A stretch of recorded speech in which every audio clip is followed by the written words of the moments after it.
Nani karibialo, catching honey paridio, little sing sound not toy, ding long long. ಪರ್ವತಗಳ Nightingale Shrimati ಪೋಖಿಲಾ ಲೆಕ್ತೆಪೆ Padmashri 2026.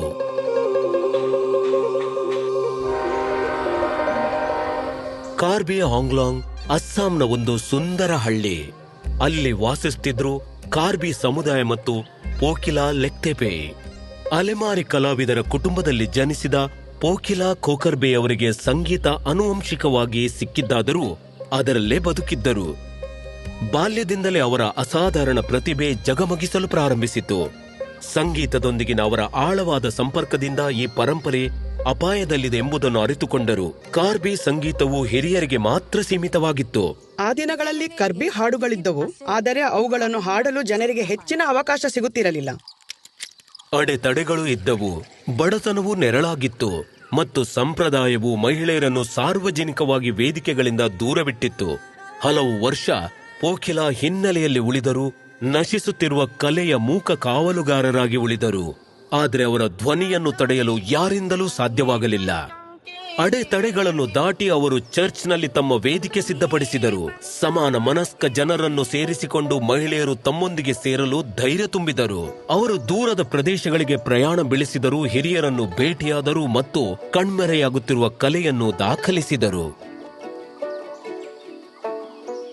ನೀವು ಸಾಹಿತ್ಯವನ್ನು ಬರೆಯಿರಿ, ಸಂಗೀತವನ್ನು ಕೂಡ ನೀಡಿ. ನಾವು ಸಾಧ್ಯವಿರುವ ಎಲ್ಲಾ ರೀತಿಯಲ್ಲಿ ಸಹಾಯವನ್ನು ಮಾಡುವೆವು. ನಮ್ಮ ಸಾಂಗ್ರಿ ಮ್ಯೂಸಿಕ್ ಸೊಸೈಟಿಯ ಮೂಲಕ ಈ ಹಾಡುಗಳನ್ನು ಪ್ರಸ್ತುತಪಡಿಸಿದೆವು. ಸ್ಥಳೀಯ ರೇಡಿಯೋ ಪ್ರಸಾರಗಳಿಂದ ಹಿಡಿದು ಅವರ ಮೊದಲ ಕ್ಯಾಸೆಟ್ ಕಾಂಗಾನ್ನ ಸಾಹಸಮಯ ನಿರ್ಮಾಣದವರೆಗೆ ಅವರು ರಾಷ್ಟ್ರೀಯ ಬಟ್ಟೆಯಲ್ಲಿ ಕಾರ್ಬಿ ಚೈತನ್ಯವನ್ನು ನೇಯಲು ಪ್ರಾರಂಭಿಸಿದರು. ಅವರು ಜುಬಿನ್ ಗಾರ್ಗ್ ಜೊತೆ ಪ್ರದರ್ಶನ ನೀಡಿದಾಗ ಅವರ ಜೀವನಕ್ಕೊಂದು ಮಹತ್ವದ ತಿರುವು ಸಿಕ್ಕಿತು.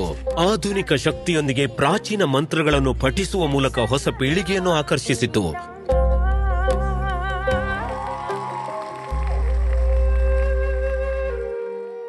ಐವತ್ತು ವರ್ಷಗಳು, 300 ಹಾಡುಗಳು. ಅವರ ಪರ್ವತಗಳಿಂದ ಕಾರ್ಬಿ ಸಂಗೀತವು ಜನರ ಮನಸ್ಸನ್ನು ಮುಟ್ಟಿತು. ಎಂದು ಪೋಖಿಲಾ ಕಾರ್ಬಿ ಸಂಗೀತದ ಕುಲದೇವತೆಯಾಗಿದ್ದಾರೆ. ಬರವಣಿಗೆ, ಮಾರ್ಗದರ್ಶನ ಮತ್ತು ಪ್ರಸ್ತುತಿಯ ಮೂಲಕ ಭೂತಕಾಲವನ್ನು ಸಂರಕ್ಷಿಸಿ ಮತ್ತು ಕಾರ್ಬಿ ಆಂಗ್ಲಾಂಗ್ನ ಮಹಿಳೆಯರು ತಮ್ಮದೇ ಆದ ಭವಿಷ್ಯವನ್ನು ರೂಪಿಸಿಕೊಳ್ಳುವುದನ್ನು ಖಚಿತಪಡಿಸಿದರು. ನನ್ನ ಆಸೆ ಅಂದ್ರೆ ಕರ್ಬಿ ಆಲಾಂಗ್ ಪ್ರಗತಿಯನ್ನು ಮುಂದುವರಿಸಬೇಕು. ಕರ್ಬಿ ಆಲಾಂಗ್ ಮಹಿಳೆಯರು ಪ್ರತಿ ಕ್ಷೇತ್ರದಲ್ಲೂ ಮುನ್ನಡೆಯಬೇಕೆಂಬುದೇ ನನ್ನ ಕನಸು. ಶ್ರೀಮತಿ ಪೋಖಿಲಾ ಲೆಕ್ತೆಪೆ ಪದ್ಮಶ್ರೀ 2026. ಕೋಟಿ ಕೋಟಿ ನಮಸ್ಕಾರ.